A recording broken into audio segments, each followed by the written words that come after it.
Pozdrav ekipa, vreme je da sredimo kombi za sajam, a i generalno za sezonu. Malo sam se ovih dana ulenjio što se tiče održavanja kombija i puno problema smo nažalost imali sa staklom i sa svim.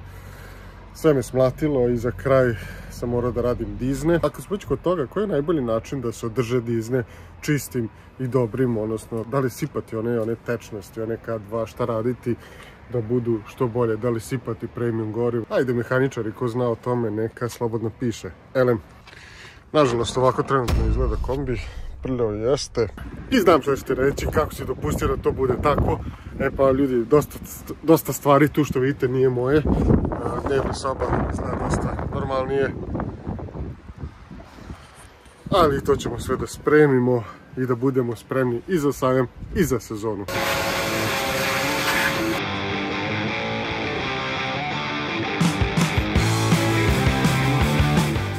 I koristit ćemo ovo, Cockpit mleko, Active Foam, a u prepakom bila nikad nije bila ovako čista. Ovo mleko jako lepo radi, jako lepo deluje, ne znam koliko se sad vidi, nema ni na suncu, ali ovaj deo vidite koliko je prljavo, to još nisam tretirao, još nisam obrisao, vidite ovo, mnogo lepše.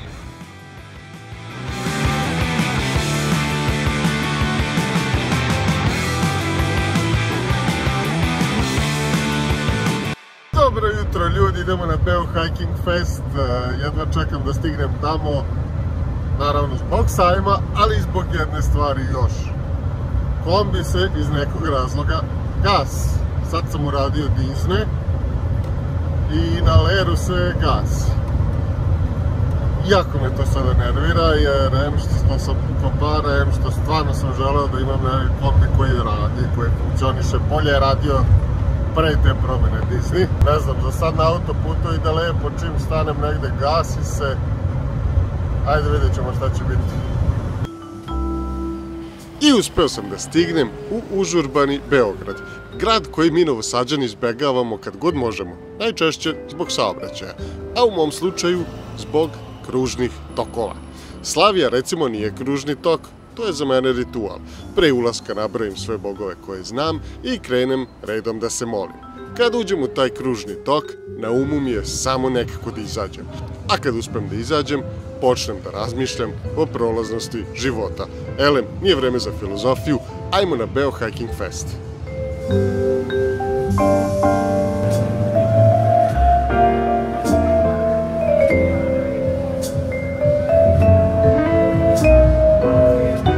Uglavnom ljudi prave ulazak, jel te, na neki festival, nešto sa ulaza. Ja pravim ulaz iz moje kombine. Dobrodošli na Beo Hiking Fest, jedan od najlepših festivala, outdoor festivala i prvi outdoor festival u Srbiji. Ajmo da obiđemo da vidimo kako to izgleda. Zamisli mesto gde se susreću svi oni koji prirodu nose u srcu. Beo Hiking Fest je outdoor festival koji okuplja planinare, kampere, avanturiste i sve one koji znaju da je sreća često spakovana u ranac. Ako voliš prirodu, opremu, inspirativne priče i druženje sa ljudima koji razumeju tvoju potrebu da pobegneš u šumu, onda nastavi da gledaš. U ovom videu vodim te kroz hangar pun energije, korisnih saveta i planova za nove avanture. Dobrodošao na Beo Hiking Fest. Pozdrav Kosta. Ćao. Realno ovo mi je jedan od najzanimljivijih delova koje sam video bushcraft. Nisam toliko u tome, ali me jako interesuje. Da li možeš kratko crtanama da nam objasniš šta sve vi radite i kako sve to funkcioniše, jel te? Naravno, znači cela poenta bushcrafta je uživanje i boravak u prirodi. Najjednostavniji način da se objasni nekome ko ništa o tome ne zna jeste da je to neki vid kampovanja. Samo što mi ne koristimo svu ovu modernu opremu, nego većinu opreme napravimo sami i sva ta oprema podsjeća na ono što se koristilo pre 100 godina i ranije. Znači za paljenje vatre koristimo kameni ocilo, koristimo šatorsko krilo ili ovako neki tipi šator koji je od kanvas materijala napravljen. Palimo vatru, ne koristimo plinsku bocu, kožne su torbice, nisu moderni materijali, pokrivaš se sa vunenim ćebetom, spavaš na jagnjećoj koži, ne nosiš moderne dušeke i vreće perjane. Tako da, otprilike, eto, znači, buškraft je neki vid kampovanja kako se to nekada radilo, boravak u prirodi, ljubav prema prirodi, kao i da znaš sve to sam, što koristiš sam da napraviš. A kaži mi sad, ukoliko neko bude želeo da uđe u buškraft, može vas da kontaktira i koji su tebi prvi koraci kad neko želi da se time bavi, šta prvo da kažem da nauči? Pa evo, mi smo baš i napravili taj kurs osnovni koji je namenjen baš za ljude koji žele da uđu u celu priču, a nemaju nikakvog iskustva, a čak i oni koji imaju iskustva sa kampovanjem mogu da nauče uvek nešto novo. Sad u ovom momentu idemo da vidimo KS Shoes. To je domaća kompanija koja se bavi cipelama, proizvodnjom patika, cipela, uglavnom za outdoor, pa da vidimo šta oni imaju interesantno u ponudi. I evo, trenutno se nalazimo na štandu KS Shoes, jel tako da sam dobro rekao? I ono što je meni bilo jako interesantno kad sam čuo za njih jeste da su oni domaći brend, što je jako kvalitetan domaći brend, što je meni bilo, kako ja kažem, malo je teško da prihvatim da tako dobre cipele nalaze u Srbiji. I ovdje se nalazimo sa Anitom koja će nam malo više reći o tim cipelama. Ovako, ja kao dugogodišnji planinar imala sam tokom svoje planinarske karijere iskustva sa cipelama različitog brenda i ja sam apsolutno tragala za nekom cipelom koja će meni odgovarati i za suvo i za mokro vreme, znači i za sneg i za neke zahtevnije terene. I jednostavno ja sam sebe pronašla bila sa ovim modelom, to je KS Shoes broj 230. Ja ove cipele 5 godina imam, znači one 5 godina apsolutno nisu popustile ni u čemu, ja njih i dan danas nosim. Nosim ih kako zimi, tako i leti, nosim ih po različitim terenima, znači baš sam sad pričala sa drugaricom kojoj sam preporučila ove cipele, onako baš iskreno i od srca, ali me nikad nisu izneverili ni na jednom terenu, tako da ih apsolutno preporučujem svakom ko želi sigurnu obuću na stazi.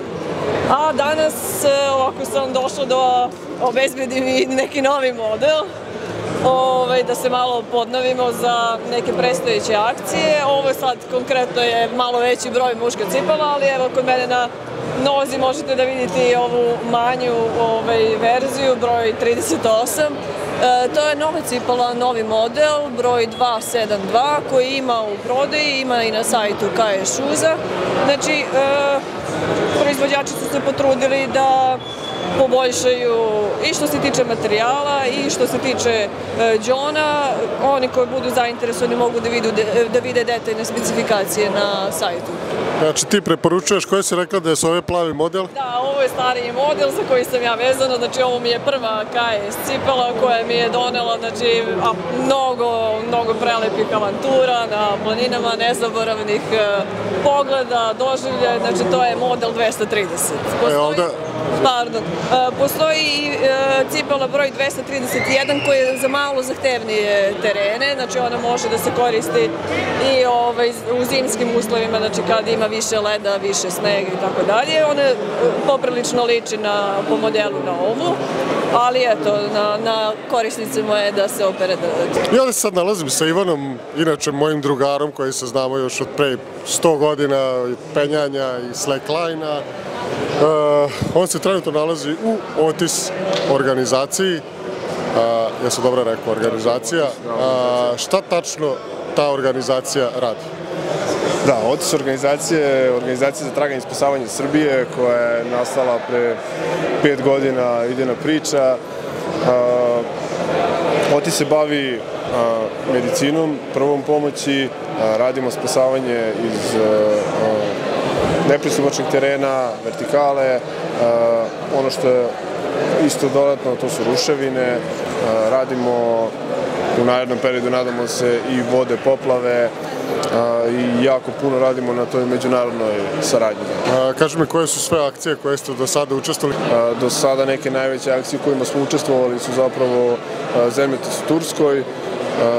Bili smo u Kahramanmarašu dole, nakon toga je bila nastrčica u Novom Sadu i posle toga pretraga terena za Malom Dunjom koja je bila na Ubu. A kaži mi o ovom potresu u Turskoj, to cenim da je verovatno bila jedan od većih zemljotresa i kakvo je iskustvo bilo tamo, kakvi su problemi na koje ste nalazili dok ste pretraživali ruševine, kako je sve to izgledalo? Da, Turska je bila jako veliki zemljotres, nešto što nije bilo zapamćeno i okupilo je ljude, odnosno spasioci iz celog sveta. Jako velika količina spasioca se okupila tamo da pomogne. Mi smo se priključili, nas 6 plus jedna osoba kao prevodilac. Završili smo u Kahraman Marašu. Iskreno, nešto što retko ko ima priliku da uopšte iskusi. Došli smo u grad koji ima otprilike nekih 400.000 stanovnika, maltene sravnjen sa zemljom. Svaka druga, treća zgrada je srušena, kompletno, skroz srušena, nevjerovatna količina stradalih, putevi su srušeni, sve je jednostavno oštećeno, bolnice, spavali smo na aerodromu uz Akut, spasilačku ekipu iz Turske. Bilo je svega, iskreno. Prva 3 dana smo tražili za živima uz pomoć uređaja, vibrofona. Nakon toga smo prešli zapravo da jednostavno kopamo i da tražimo. Nismo imali priliku da izvučemo nikog živog, ali smo imali priliku samo tela da izvlačimo.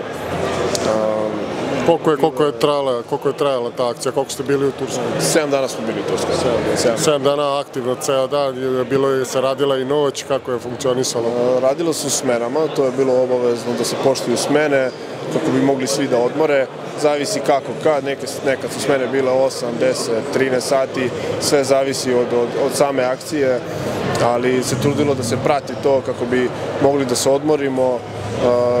Jednostavno, baš striktno je praćen taj deo da bi svi mogli da se odmore.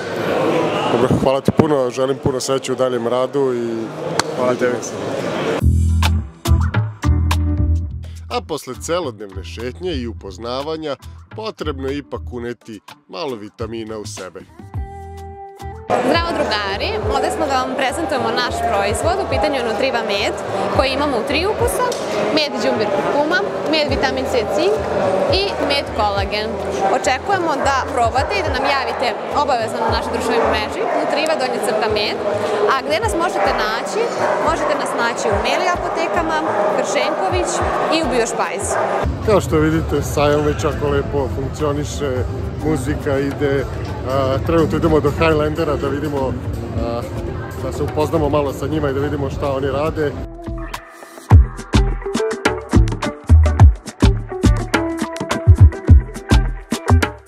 I nalazimo se trenutno sa Marijom ovde na štandu Highlandera. Manje više svi koji se bave outdoorom znaju šta je Highlander, jel tako? Ali bilo bi greota da malo ne pričamo o tome. Pa Marija, reci nam onda kada se dešava Highlander i gde se dešava Highlander. Svi znaju, ali za svaki slučaj. Za svaki slučaj da ponovimo, znači sam Highlander u Srbiji 5. put se dešava na Staroj planini od 2. do 7. jula, a drugi put će biti na Murtenici od 3. do 5. oktobra. Tako da to je lokacija, to je vreme, svi ljudi koji su ljubitelji prirode, koji žele neki novi izazov, žele da isprobaju kako izgleda koncept planinarenja uz kampovanje i jedan koncept samoodrživosti, a to znači da sve što nam je potrebno za život na planini nosimo na svojim leđima. Dobrodošli su. Šta to znači konkretno? Znači šta sve može da se ponese na trku? Koji je koncept trke? Da li ima prepreka, nema prepreka? Koliko kilometara ima? Sve ću da objasnim. Prvo, nismo trka. To je izuzetno važno. Znači, mi se tamo takmičimo jedino sami sa sobom. Znači, mi priroda, nema druge prepreke. Znači, nije koncept i jako mi je drago da si postavio ovo pitanje, jer to uglavnom jeste neka dilema. Znači, Highlander je princip samoodrživosti i suživota u prirodi i jedan koncept gde osoba sama određuje brzinu kretanja. Znači, mi imamo trasu kojom je potrebno proći i osoba od starta do kampa, pa narednog kampa prolazi. Između ta dva mesta mi smo rekli kuda je potrebna osoba da prođe, ali ne i kojom brzinom. Ne nagrađujemo ono ko dolazi prvi, nagrađujemo ono ko stigne na cilj. Pošto je poenta toga stići na cilj. Imamo 3 formata, zovu se po sazvežđima, zato što komuniciramo da se spava pod otvorenim nebom. To je Orion 2 dana 30 km, Pegasus 3 dana 60 km i Herkules 5 dana 100 km. A kaži mi, staze da li su markirane ili se ide samo od lokacije do lokacije pa kako se snađe? Nisu potpuno markirane, znači mi dajemo trekove, između ostalog mi imamo i deo pripremnih treninga na kojima osobe sve pripremimo za ono što ih čeka u finalnom izazovu. Znači nije markirana potpuno staza, postoje trekovi, mapa, kompas, naravno potrebno je da znamo i to da koristimo i osobe hodaju, kao što sam rekla, već sopstvenom brzinom izbora i da li će biti u grupi ili individualno kako oni žele, da kažemo da markaciju stavljamo samo tamo gde nam je izuzetno rizično da osoba pogreši. Tako da nisu potpuno prepušteni i ono što bih voljela da naglasim, to je da mi sve naše učesnike pratimo tokom staze. Mi samo banemo u neki deo staze i tu pogledamo ko je tu, da li je tu, jer ono što je važno to je da između kampova mi imamo checkpointe. Na tim checkpointima, pošto postoji ovako pasoš, zove se baš pasoš na svakoj stazi i tu ima deo gde se stavljaju pečati. Svako kontrolno mesto ima svoj pečat i ukoliko osoba nije prošla kroz to kontrolno mesto, mi znamo na tom spisku da nije bila tu i mi onda potražimo. Tako da mi u stvari sužavamo periode i lokacije kroz koje prolaze učesnici, na taj način ih pratimo i na neki način oni znaju da nisu sami na planini, a zapravo jesu. Tako da to je neka priča koju stvarno jedinstveno radimo u regionu. I koja je tvoja preporuka? Koje godišta mogu da se takmiče? Da li mogu stariji, mlađi, deca? Kako to funkcioniše? Iskustvo mi imamo učesnike od 7 do 77. Uopšte nisu važne godine, važna je spremnost, volja, želja da dođu, da probaju to. Sve više imamo roditelja s decom, ali da kažemo da je prosek nekih godina na kraćim formatima, to je bliže 30. godinama, na dužim formatima i tim ozbiljnijim od 100 km, to su osobe nešto malo starije, između 40 i 50 godina. Sjajno, hvala ti puno. Hvala tebi na ovoj prilici i dobrodošao si na Staroj planini. Vidimo se na Staroj planini. Tako je, hvala.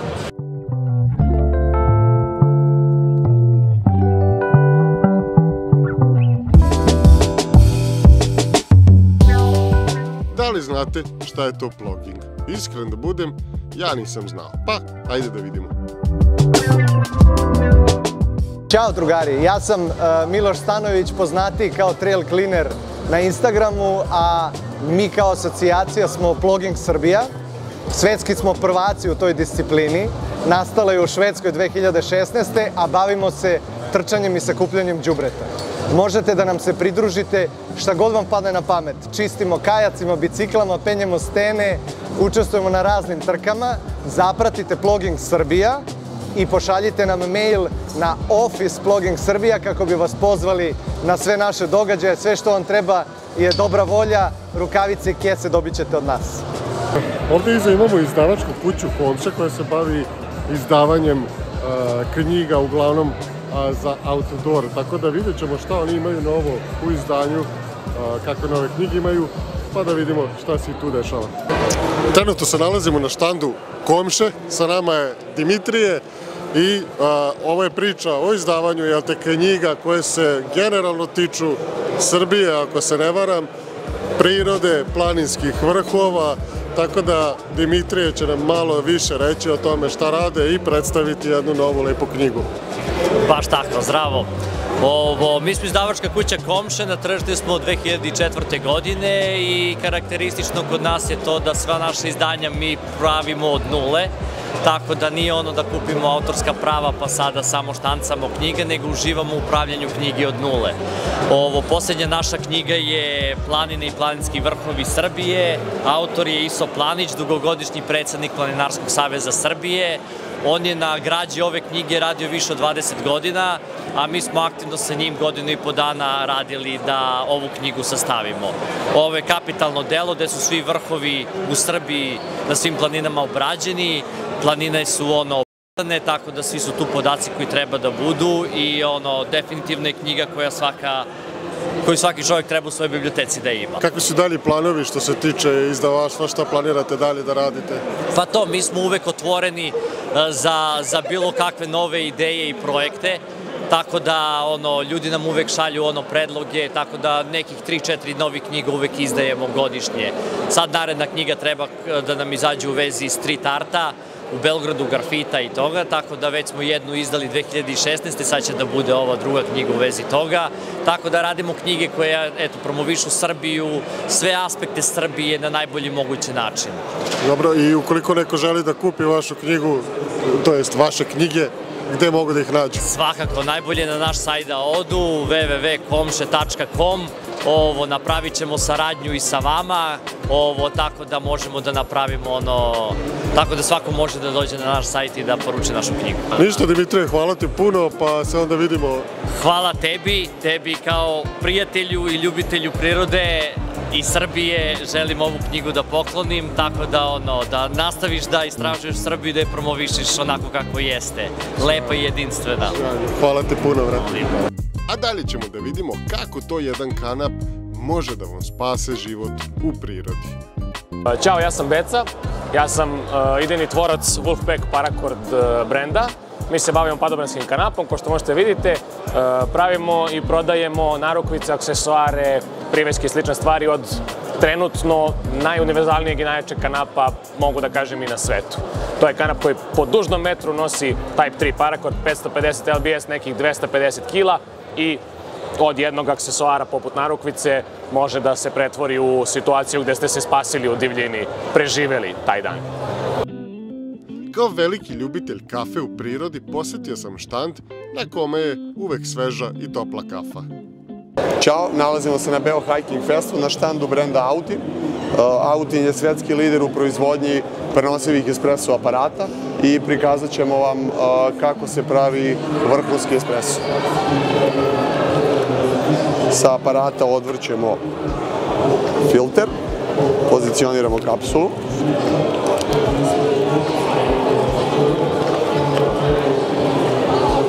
Vraćamo sito u aparat.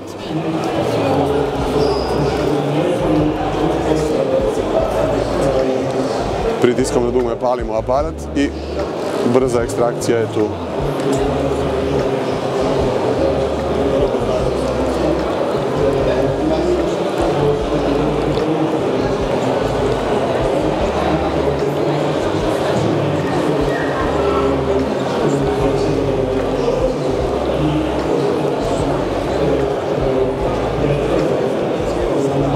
Živeli. Sada smo pripremali kafu uz pomoć kapsule. Takođe postoji mogućnost i pravljenja kafe uz pomoć mlevene kafe. Imamo dozer. Dozerom sipamo kafu u filter. Filter pozicioniramo na isti način u aparat i omogućavamo i drugi način pripreme kafe za sve one koji ne vole kafu na kapsule, već vole da piju mlevenu kafu.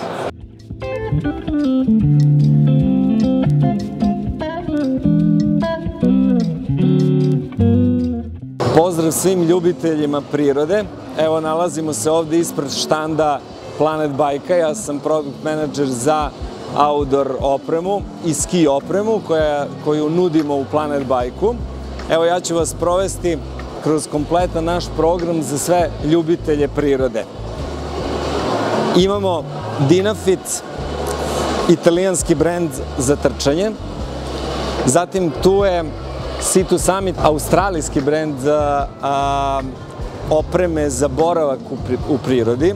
Tu su jako kvalitetne vreće za spavanje i podloške, lajneri, to su posteljine i jako kvalitetni jastuci. Već kad smo ovde, to je naš program, pošto smo mi Planet Bike, naš program gravel koncepta, biciklizma, sa torbicama Geosmina. Sa ovim možete da pođete u prirodu i da ne mislite. Tu možete da spakujete sve što vam je potrebno, od šatora, vreće do sitnih detalja. Ovde imamo program penjačica, program rančeva, patika za trčanje i patika i cipela za planinarenje. Za sve vrste planinarenja, da li je to obično šetanje u prirodi ili visokogorstvo. A i imamo i cipele za svaki dan. Ovo je ovde penjačima jako zanimljiv zid. Tu je užarija, tu su šlemovi, via ferrata setovi, čak imamo u ponudi i mali program za kanjoning, uže za kanjoning i pojas. Ovde imamo jedan zanimljiv detalj, to je ova nosiljka za bebe, koju planinare dosta koriste kada odluče da svoje dete vode u prirodu. I nadam se da će što više takvih planinara biti i ovde kod nas, a ne samo u svetu. Ovo je nešto novije u našoj ponudi, to je Situ Summit, oprema za spremanje hrane u prirodi. Postoje razne vrste opreme za spremanje, kao i za ručanje u prirodi, tamo su tanjirići. Ovo je jedan novi koncept, to je nešto novo na našem tržištu. To je boca za filtriranje vode. To do sada nismo ovde viđali. Tu je filter. Evo ovde možete i ovo da vidite. Jako je zanimljivo. To je prljava voda sa blatom. Kao što se može naći u bilo kojoj planini. Ako odlučite da odete u planinu i ne ponesete sa sobom vodu, možete poneti taj filter i ovu bocu, uzeti sa bilo koje reke i samo ispiti tu vodu. A evo možete da vidite kako i ona izlazi čista. Unutra su mikropore, sitne cevčice koje ne dozvoljavaju prolazak bakterija i parazita i ono što je važno, isto i mikroplastike. I za kraj, dobro poznati brend Oakley za sve vrste ovih sportova. Ako želite da se bavite drumskim biciklizmom, imate posebno staklo za drum. Ako želite da pecate na moru ili na reci, imate i staklo za tu potrebu. Ako želite da vozite ili da šetate, da vozite bicikl kroz šumu ili da šetate šumom, imate staklo i za te uslove. Dobrodošli na Merino World firmu. Mi izlažemo Bulona brand koji smo uspostavili ovde u Srbiji od 2017. godine. Bulona logo je nastao u Novom Pazaru. Nacrtao ga je Dragiša Trojančević iz Loznice i mi smo ponosni na taj njegov rad. Radimo ovo od 2017. godine. Prodajemo aktivni veš od 100% merino vune koji je potreban za planinarenje, odnosno preporučuje se kao prvi sloj za planinarenje i kao najbitniji sloj. Znači, čovek koji se bavi planinarenjem, odnosno boravkom u prirodi, trebao bi da nosi odeću od merino vune. Zašto? Zato što ima sposobnost da prihvati 30% svoje težine u vlazi, a da čovek ne oseti da je mokar. Znači, ne lepi se za kožu, leti hladi, zimi greje. Možete da pogledate više detalja na našem sajtu merinoworld.shop. Postoji puno modela, preko 90 modela, u prvom, drugom, trećem sloju, 100% merino vuna i imamo neke stvari u mešavini, 80% merino vuna, 20% poliamid. To je bilo po preporuci Jovice Spajića, gde mi imamo i majicu koju smo nazvali po njemu Spaja. 80% merino vune i 20% poliamide. To je za trkače i ranere i ljudi koji vole seamless tehnologiju.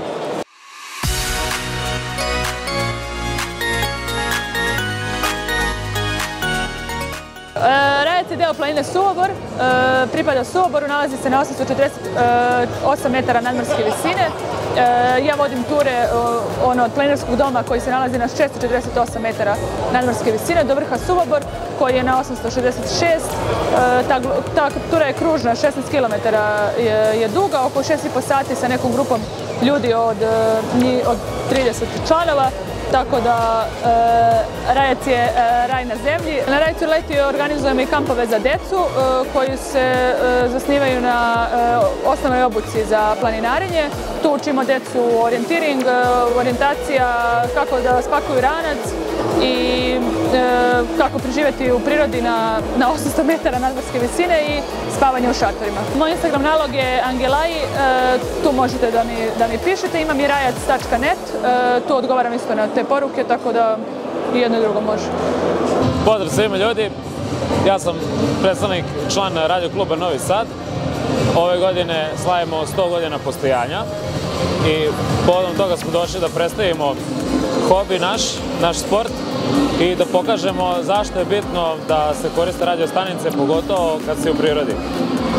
Ovde smo prikazali neke ručne radio stanice koje su veoma lake i koje su lake za korišćenje, a mogu mnogo da pomognu, zato što tamo gde nemamo signala za mobilne telefone, možemo sa njima da komuniciramo i možemo da se izvučemo iz neke nevolje, da dozovemo pomoć, da se uključimo na neke kanale, tako da možemo da dozovemo službu za spašavanje ili druge kolege koji su na nekim položajima koji mogu da nam pomogu.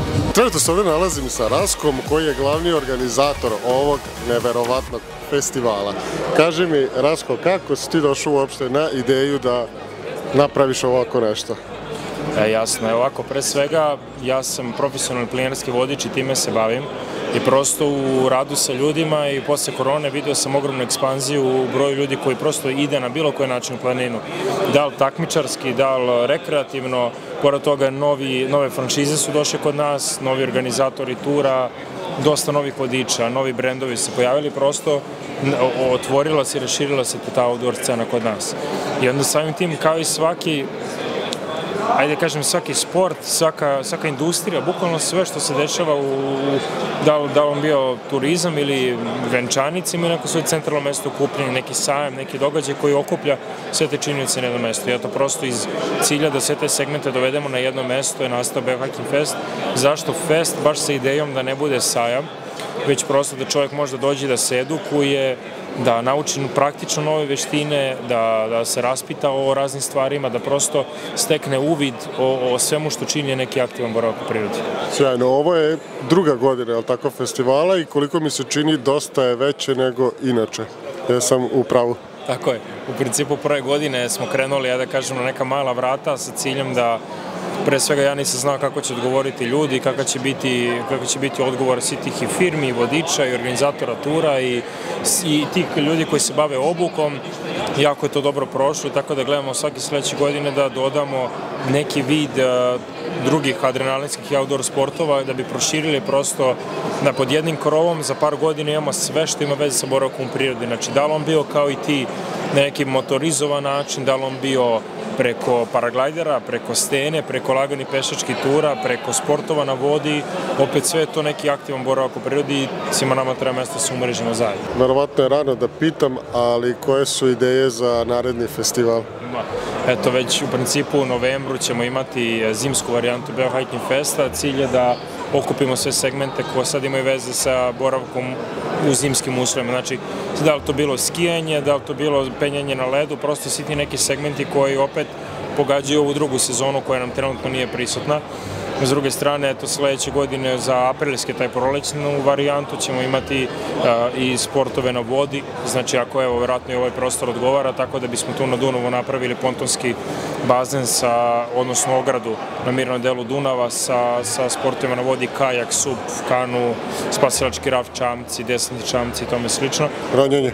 Pa sve, da, bukvalno ronjenje, SSC, da. Tako da, prosto samo da se širi, da imamo jedan događaj koji se sve to dovede na jednu krov za jedno par godina, ali idemo ka tome.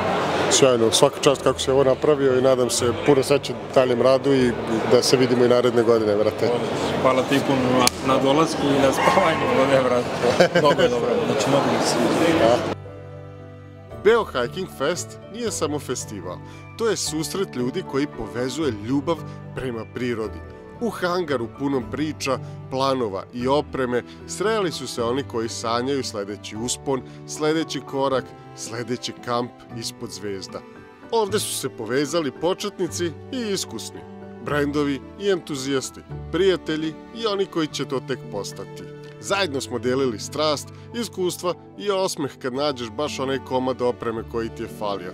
Iako nismo bili na stazi, duh planine je bio svuda oko nas. Vidimo se na sljedećem festivalu, spremni za nove avanture.